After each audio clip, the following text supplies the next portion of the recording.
Right now, the one thing you want most is an opportunity. All that you can be. Oh, yeah. Keep on reaching. Keep on.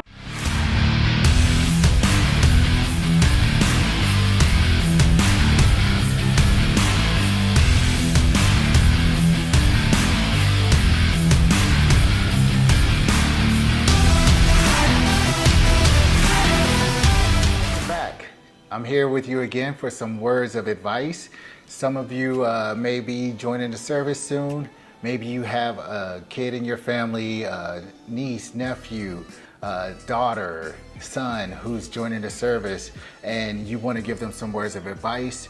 I'm going to give you some of that. I'm a 21-year veteran. I retired earlier this year in 2021, and these are some of the things that I wish I knew when I was walking into the Army recruiter's office. Now, when I was coming up with this list, I had to actually consult with a buddy on it. He came up with some good ideas, as did I. A lot of this, I just want you to know, is just opinion. This does not substitute you doing your due diligence and doing some research before you walk into the recruiter's office.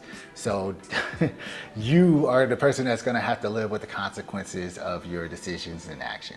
This is something to just get the juices flowing and get you thinking about what you may want for your job or career in the military. So the first thing is knowing which job field works exactly for you. A lot of this information you can find on YouTube, you can find on Google. So as you talk to recruiters and find out which jobs are available at that time based on your scores, then you're able to go back and research a little bit more. Don't be so quick to put your name on a dotted line.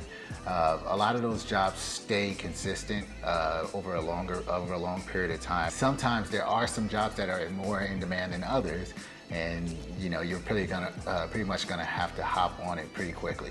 But that is rare in my personal opinion.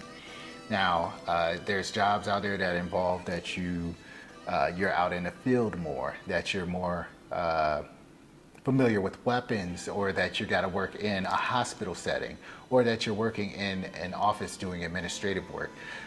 That stuff is not one size fits all, and I can understand how some people would be frustrated in some jobs where they just truly don't belong.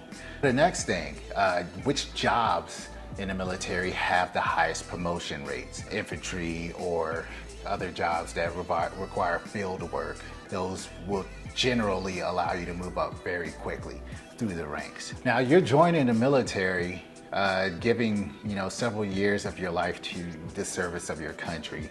However, there's no reason why you can't have something as you leave the military. And a lot of things that people don't think about when they're in the recruiter's office is what skills they're going to acquire with certain jobs that will allow them to have future employment should they leave, when they leave the military.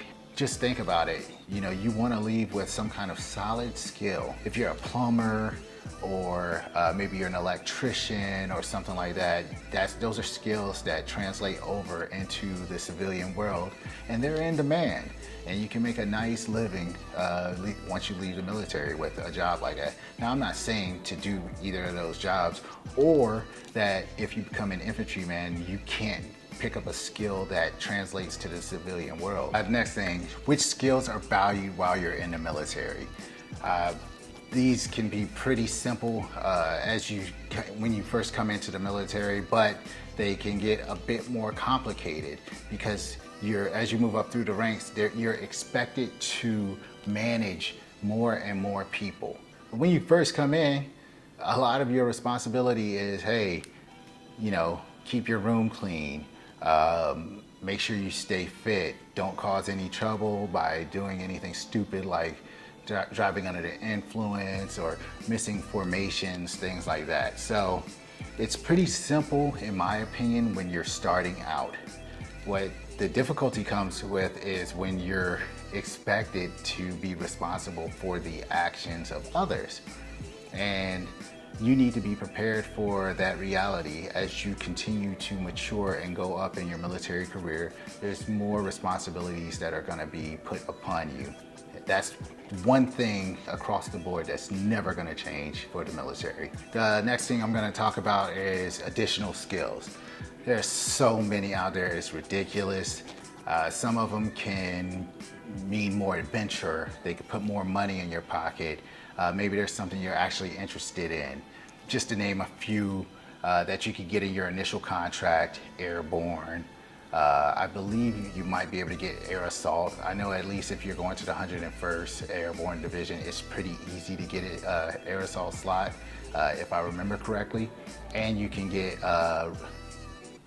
Ranger in your contract, which will allow you to try out to go to one of the Ranger battalions and do that thing over there. There's so many. I definitely would like you guys to go and do a little bit of research on that and make sure that you're happy with the choices that are available for you and you choose what's best for you. That's all I have for you today.